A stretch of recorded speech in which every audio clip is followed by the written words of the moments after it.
Movie की start में हम फ्रेडी को देखते हैं जो कि अपने पास्ट के बारे में बता रहा होता है कि वो बच्चों को कितनी दर्दनाक मौत दिया करता था।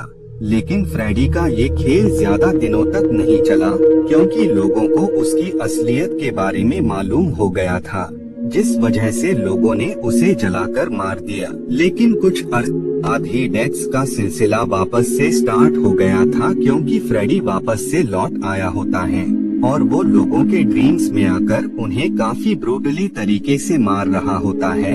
फ्रेडी से खुद को सेव करने के लिए लोगों ने ये मानना ही बंद कर दिया कि फ्रेडी रियलिटी में एग्जिस्ट करता है, जिस वजह से लोगों की डेथ होना बंद हो गई। लेकिन इस बात से फ्रेडी काफी नाराज था क्योंकि इस तरीके से वो किसी को मार ही नहीं पा रहा था। वो चाहता था कि लोग उसके बारे में बात करें, उसे याद करें, जिससे वो वापस लोगों के ड्रीम्स में आकर उन्हें मार सके।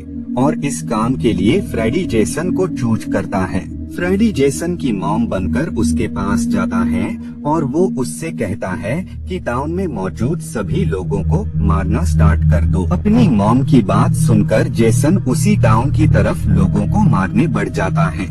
इधर हम उसी टाउन के कुछ बच्चों को देखते हैं जिनमें से एक लड़की का नाम लॉरी होता है। लॉरी अपने बाकी दोस्तों के साथ घर में होती है, तभी वहाँ उसके बाकी फ्रेंड्स भी आ जाते हैं। लेकिन तभी किसी वजह से घर की लाइट चली जाती है और तभी वहाँ जेसन आकर उनके एक दोस्त को मार देता है। जब इसके बारे में बाकी लोगों को पता लगता है तो वो इस बात से काफी ज्यादा डर जाते हैं और भागकर वो लोग पुलिस की कार के पास आते हैं और वो उस ऑफिसर को सब कुछ बता देते हैं, जिसके बाद वहाँ पुलिस आ जाती है और वो वहाँ इन्वेस्टिगेशन करने लगते हैं। बाद में वो लोग लॉरी को अपने साथ ले आते हैं। उस डेड बॉडी को देखकर उन ऑफिसर को ये शक हो जाता है कि इतने ब्रूटल तरह से कोई शख्स किसी को मार सकता है तो वो है फ्रेडी। वो ऑफिसर डिस्कस कर रहे होते हैं कि इस शख्स को कहीं फ्रेडी ने तो नहीं मारा है, क्योंकि उसने पहले भी काफी सारे लोगों को इसी तरह मारा था।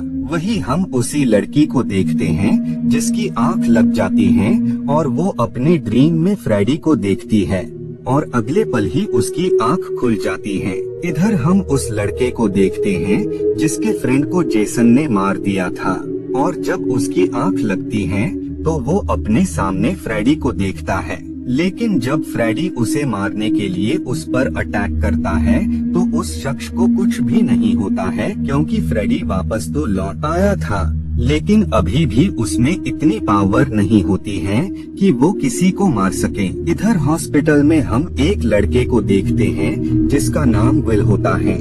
विल असल में कोई और नहीं बल्कि लॉरी के बचपन का फ्रेंड होता है। जब वो न्यूज में लॉरी और उसके दोस्तों को देखता है जो कि काफी घबराए होते हैं तो ये देखकर उसे लॉरी की काफी फिक्र होने लगती है, क्योंकि किसी ने उनके दोस्त को बहुत ही बुरी तरह मार दिया होता है और विल को शक होता है कि ये किसी और का नहीं बल्कि फ्रेडी का काम है। विल को यकीन होता है कि जिसने इनके फ्रेंड को मारा है वो दोबारा इन लोगों पर हमला करने की कोशिश जरूर करेगा, इसीलिए वो अपने दोस्त के साथ वहाँ से भागने का प्लान बनाता है ताकि वो यहाँ से निकलकर लॉरी और उसके दोस्तों को बचा पाए।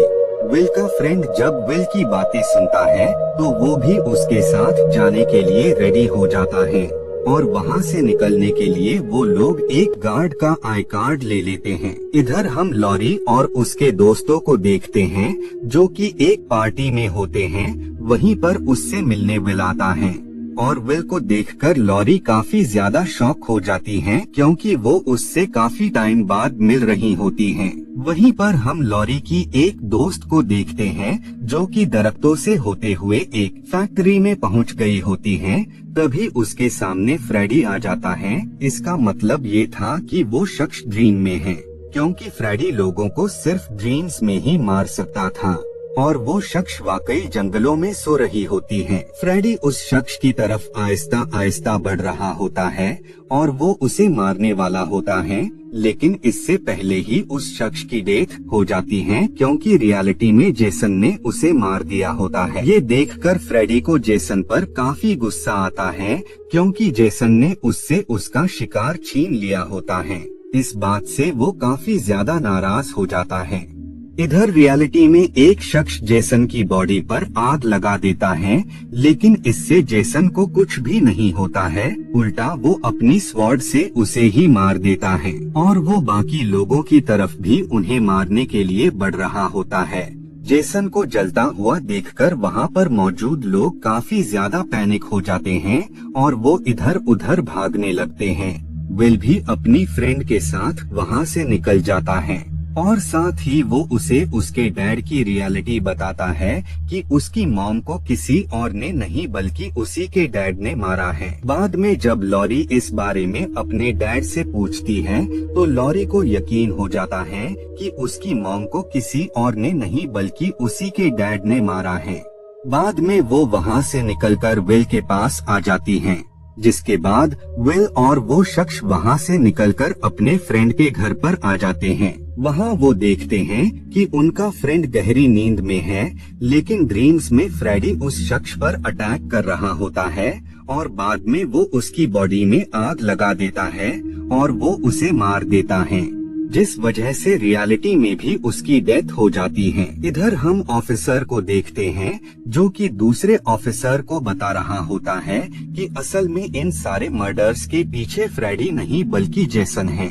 जेसन ही है जो कि लोगों को बेवजह मारता जा रहा है और उसी की वजह से लोग फ्रेडी के बारे में बात कर रहे हैं। लेकिन वहाँ पर मौजूद सीनियर ऑफिसर उसकी बात से बिल्कुल भी एग्री नहीं होते हैं और वो उसे वहाँ से जाने का कहते हैं, जिसके बाद वो ऑफिसर वहाँ से निकलकर विल और उसके दोस्तों के पास आ जाता है, क्योंकि उसे यकीन होता है कि वो लोग फ्रेडी और जेसन को रोकने में उसकी मदद करेंगे।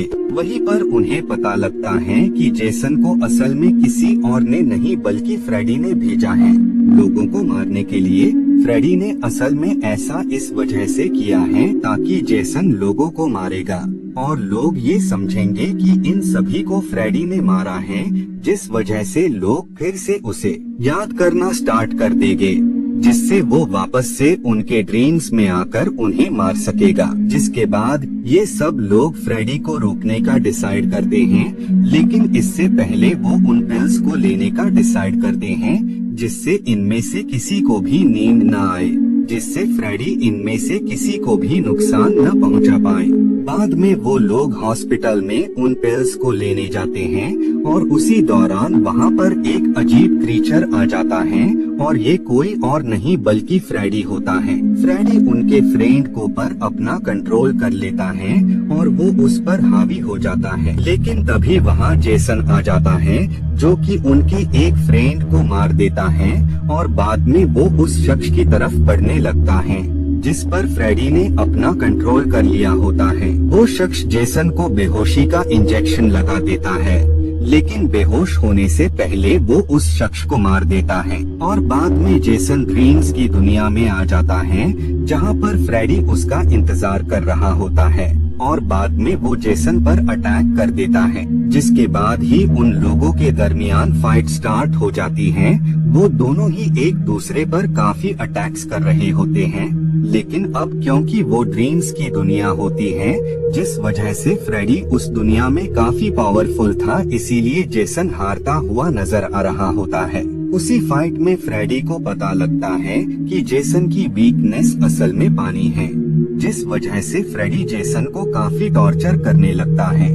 इधर विल और उसके दोस्त बार बार जेसन को बेहोशी का इंजेक्शन लगा रहे होते हैं ताकि गलती से भी जेसन होश में न आ जाए, क्योंकि अगर वो होश में आ गया तो वो उन सब को भी मार देगा। लेकिन इंजेक्शन का असर कम होने से जेसन होश में आ जाता है और उसके साथ फ्रेडी भी ड्रीम्स की दुनिया से रियलिटी में आ गया होता है। ये देखकर फ्रेडी वापस से जेसन पर अटैक कर देता है, जिसके बाद ही वापस इन लोगों के दरमियान फाइट स्टार्ट हो जाती है।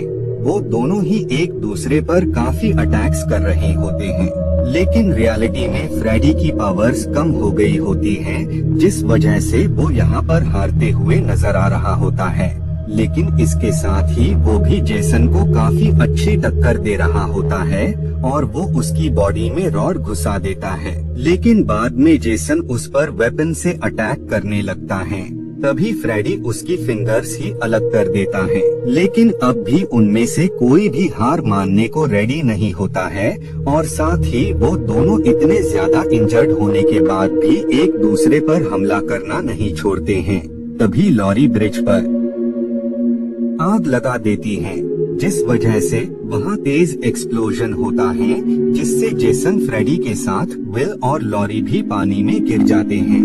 वो दोनों ही इस बात से खुश होते हैं कि आखिरकार फ्रेडी और जेसन ने एक दूसरे को खत्म कर लिया है। लेकिन उसी पल फ्रेडी आ जाता है, तभी जेसन उस पर अटैक कर उसे मार देता है। मूवी के लास्ट सीन में हम जेसन को देखते हैं, जिसके हाथ में फ्रेडी का सिर होता है। और इसी के साथ ये मूवी यहीं पर एंड हो जाती है।